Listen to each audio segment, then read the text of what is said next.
Good morning. Welcome to episode number 11 of Callagy Law Library TV. Ask Sean Callagy. I'm Sean Callagy, and welcome. November 5th, 2015, Thursday. Today's title is For Business Owners. And it could really be for other people too, but let's say it's for business owners. Please, please, please don't do it. Please. And here's the thing. I hear from people all the time, hey, I got an idea for a business. I'm going to go into business with my partner. I'm going to do great things. I love this person. They're awesome, phenomenal. And I, too, have made this exact same mistake. And I'm going to share with you for a few minutes this morning some ideas and concepts that are so amazingly critical and phenomenally valuable. And I want you to comment on them and tell me you disagree or think I'm crazy if you do, or tell me you do agree. Because they're so important for us as business owners and people living a life trying to make things happen. So what happens for people most frequently in business? Most frequently, people have an idea, and often they're looking for some type of emotional validation or support for their idea. So they bump into somebody else and think, hey, this would be great for me to have a business partner and roll forward and we can do this together. It'll be great. We'll have people, somebody to bounce ideas around with. We can work hard together. I can go away. They can trust me. I can trust them. There's a million different reasons why people want to have a partnership or other shareholders in a corporation they're starting. And I'm going to use the words partnership and shareholders interchangeably. How about this? Another dude or dudette who I'm going to end up working this business with, and it's going to be awesome and we're going to make a lot of money. Well, here's the challenge. When that doesn't go well, which is the vast majority of the time, it is the vast majority of the time, most businesses fail. Most partnerships fail, most corporations, most sole proprietorships fail. And you go, wait a minute, I just watched your Why Not Huddle today. You're talking about the amazing human capacity. Yes, I am talking about the amazing human capacity, but people also don't adhere to the principles of success, don't follow the results formula, and they frequently don't get the outcomes they want. And that is simply a mathematical reality.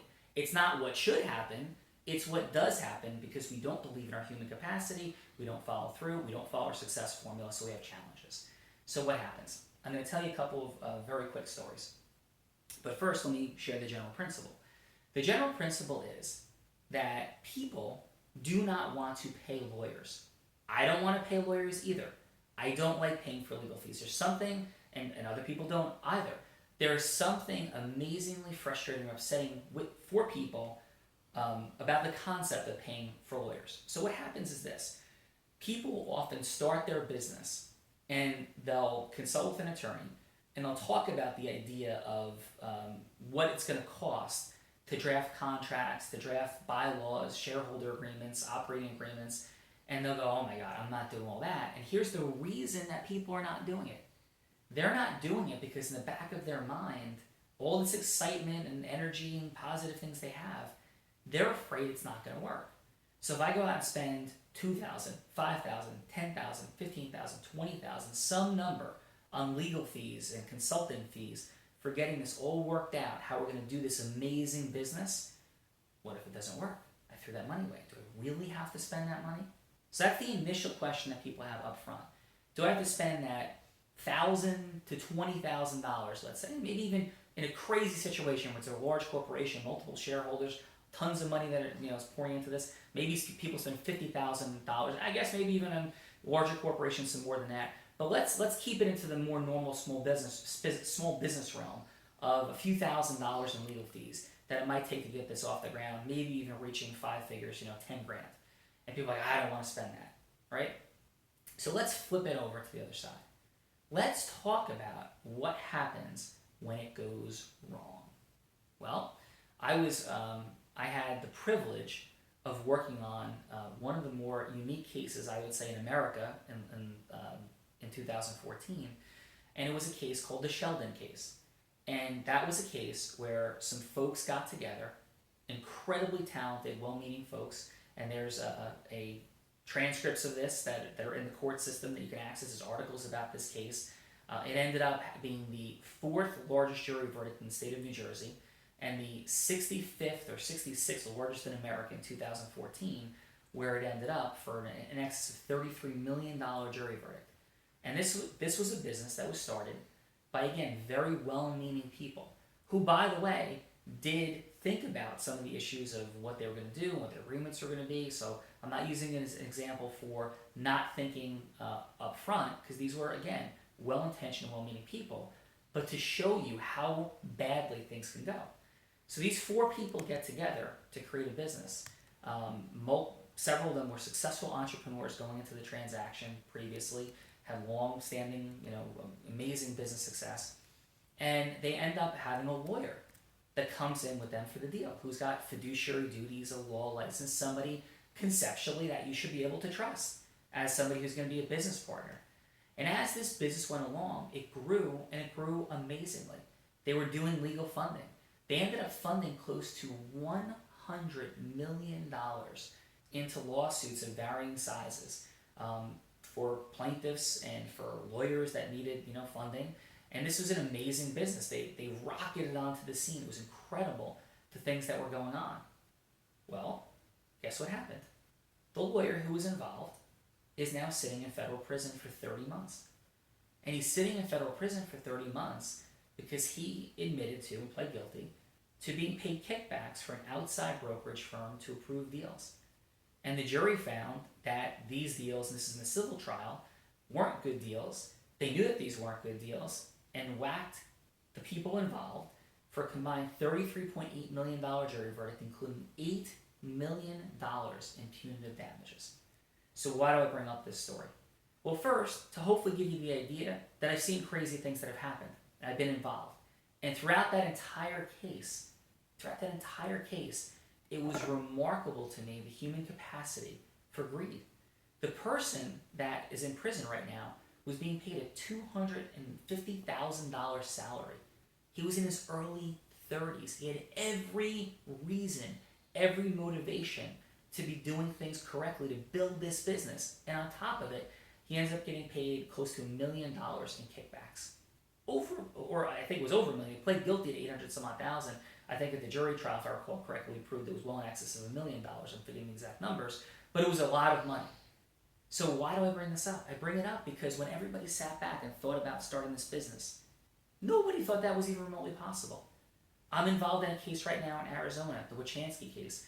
Again, I'm not going to get into the details. We're currently in federal court in this matter. There's newspaper articles written about it. You can check it out. But you can see whatever, I'm not going to assert even what we're asserting. You can read our complaint if you want to. But what I'm going to share about it is that unquestionably horrific things have occurred. Horrific things have occurred between two people. And I will say that our client alleges getting physically attacked, there's a newspaper article about this, by his partner. And these were people who were best friends for 17 years. Again, an example of who would ever have thought that this could possibly happen when they looked out into the future and the time horizon. And I could take up 10 hours today telling more and more stories of, we have lawyers going to prison, we have physical attacks, from by one partner against another. Like, this is craziness. But you know what? It happens frequently. You go, wait a minute. I just watched your Why Not Huddle from today. This is very different from what you're saying on that huddle with the human capacity and how positive things are. Wait, are you a positive person or a negative person? A realist or a cynic? No, I'm somebody who believes in the reality of the human capacity, but I also believe in the fact that you have to protect yourself. And you have to think carefully about the deals that you go into. I personally have had more than 5 people steal money from me. And I'm a lawyer. I'm an intelligent person. I've gone into business deals where on a handshake, like ridiculously foolishly I have been, on a handshake and said, I'm going to do X and you're going to do Y. And in those situations, in one of the situations specifically, I did 2X, meaning double what I committed to do, doubly achieving my numbers. The other person did half Y, quarter Y, tenth of Y, quarter Y, half Y. And then we sat down and talked about it. They're like, well, I didn't really say that. I didn't really mean it. I didn't think you meant it. Complete nonsense. So what is the solution for this problem? The solution is agreement formation. As a cornerstone principle, not only of the law, but also of human personal development. The idea that if I say I will do this, I will do this. If you say you will do this, you will do this. That is the foundational element of team, of family, of relationship, of life, And simply what I am imploring you to do, and saying please not do this for a double negative, is to make sure that you're having agreements that are crystal clear. And I learned from an older attorney when I first started practicing and handled one of my first business acquisitions. My client was purchasing a practice from the other person. I was 29 years old, and it was a real estate agency. And it was highly contentious, and it got crazy, in terms of what the transaction was and what people agreed to over, drinks in a bar, or handshakes and everything. So as we're going through it, at some point, this other attorney was driving me nuts. And I said, listen, you can't agree to everything. You can't anticipate everything. This is completely ridiculous. And you know what he said to me? He said, oh, you're wrong. He said, that's our job, is to think of everything and take the time to consider all of the ramifications and things that may happen so these people never end up in litigation. I'm like, yeah, this is costing a fortune. I think at that point, quite frankly, the two of the people combined had paid between $60,000 to $80,000 in legal fees to him and to me. I'm like, this is nuts. He goes, no, it's not nuts. This is $1 million transaction, and if it goes wrong, they will spend $500,000 easily litigating all the things that went wrong, plus the loss of business opportunity going forward as they're spending time fighting and not building a business. So what's at stake is dramatically more than the time it takes to negotiate through, to fight through, to battle through. I'm like, yeah, but this is like putting two of them at odds. It's putting them on the wrong footing for starting a business. He said to me, again, you're wrong. He said, if they can't work through things beforehand, how can we ever think that they're going to work through things later? And he was completely right. And you know what happened? I had tremendous influencing skills, and I didn't think I was doing anything wrong. I convinced him, and I convinced my client to press this matter forward and press it through. And you know what? In fact, my client ended up being highly aggressive, and he ended up, I think, quite frankly, not following the spirit of some of the things that we were agreeing to in the transaction. It did end up in litigation, and my client won out. And so he was right, but he was wrong in not following his principles, because he allowed my client and me to kind of push through, and I thought I was genuinely doing something in the best interest of both people by pushing through, and it allowed my client to take advantage of his client. And they ended up spending a significant amount of money, but at the end of that transaction and that litigation, my client did a lot better than he ever should have done. And so the only thing that lawyer did wrong, he was right in principle, but he wasn't able to stand up enough for the principles he believed in and have his client believe in and understand it. And his client got spooked, didn't want to keep spending legal fees, fighting about agreement issues, and he just let it all go, and his client got crushed for it later. So I've been on both sides of it. I've been involved in it personally. I've litigated it. I've seen all of these things. So my advice to you specifically is this. If you're going to commit to build a business, commit to build a business. Follow through on your dreams and believe in your unbelievable human capacity to produce results. Say why not every day. Attack it. Build it. And if you're going to form relationships with other human beings, make sure they're crystal clear about what you're going to do and they're going to do. What's going to happen when you don't do what you say you're going to do, and what happens when they don't do what they say they're going to do. Every single contingency can be considered. Adding partners, selling the company, transitioning the company, having a fight that you can't settle between the two of you. All of it can be done up front, so you don't end up doing what's happening in Arizona. And again, you can look up the case, where I believe it's approaching $5 million in legal fees having been spent on that case between all the parties. $5 million, all the different litigations and all the different fights and battles that are going on, because it was a company that was doing in excess of $40 million in revenue. So there's massive, crazy battles and fights that are going on in this case, which is the example, literally, of, to me, the absence of having documents. Because one of the things that happened in the case, there's a fight and a battle about what one document meant in terms of when something went wrong. And so everybody's fighting about that. And if that doesn't exist with clarity and precision, then you result in absolute disaster. So the thing that you dreamt about, this amazing, phenomenal business, right, can be destroyed in an unbelievably short period of time if everything is not crystal clear when you agree to it up front. And if you do, on the flip side, you have the ability to avoid prolonged, lengthy, expensive litigation. And a critical principle that I always share is make sure if there's going to be any agreement between two people, for the honest person, you always want to have a provision there that says that the loser pays the attorney's fees. Because if you have that leverage over the other side, it gives you a tremendous capacity to avoid some of this insanity. So please, please, please do not go forward in building a business without having the appropriate legal consultation and understanding. You go, of course you're going to say that, you're a lawyer.